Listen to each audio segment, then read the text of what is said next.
Il-ġimgħa sar pass ieħor biex ħolma ta' deċenji għal Fondazzjoni Putino Cares issir realtà.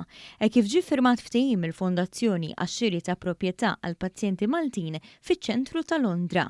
Daqqa ta' pinna fil-Kummissjoni Għolja ta' Malta fir-Renju Unit se twassal biex fix-xhur li ġejjin din il-proprjetà tiġi rinnovata u tinbidel fi 23 appartament għall-użu tal-pazjenti Maltin u Għawċin u l-qraba tagħhom li jiġu bżonn il-kura għall-kanċer fl-Ingilterra.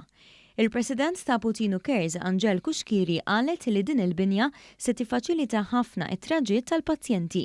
Il-maġġoranza tagħhom jiġu bżonn il-kura fl-isptarijiet ta' Great Ormond Street, Moorfields u National Hospital for Neurology fiċ-ċentru ta' Londra. Wara 7 snin ta' tfittxija għal proprjetà ideali, fl-aħħar nistgħu ngħidu li sibna proprjetà li hija 10 minuti l-bogħod miċ-ċentru ta' Londra fejn il-maġġoranza ta' pazjenti jiġu għat-trattament fl-isptarijiet hawnhekk f'Londra u aħna bħala Putino ħankunu qegħdin nagħmlu din il-binja sabiex inkomplu nipprovdu appartamenti b'xejn u dinjità lill-poplu li jiġu bżonna.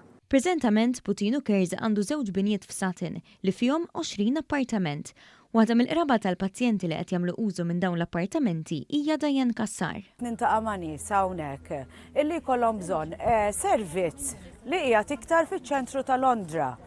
Allura daw l-appartamenti l-ġodda li ħajsiru, daw ħajkunu ta' benefiċċju kbir għalihom għaliex inti hemmhekk ħajkollok appartamenti viċin l-isptar li għandek bżonn tuża inti. Anthony Camilleri għandu lukemja u ilu 6 xhur joqgħod fl-appartamenti ta' Putino f'Londra u spjega kif l-għajnuna ta' Putino hija imprezzabbli. Dal-waqt nispera li it-trasplant.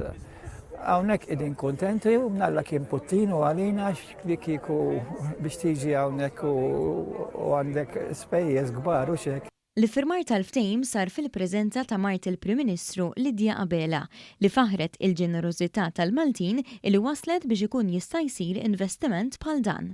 Il-binja tal-lum tmur oltre mill-binja nnifisha imma huwa investiment fil-poplu Malti u Għawċi li ma jafx jekk u meta se tiġi s-sija tal-bżonn. Dan il-proġett se jiġi jiswa madwar 20 miljon euro u se jkun maqsum f'żewġ fażijiet. L-ewwel ix-xiri tal-binja u mbagħad irrinnovar biex tiġi adattata għal bżonnijiet tal-pazjenti.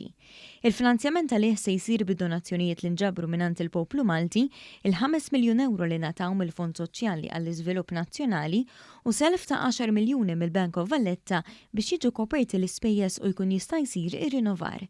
Il-binja se tissemma għal mibki Dr. Viktor Kalvanja.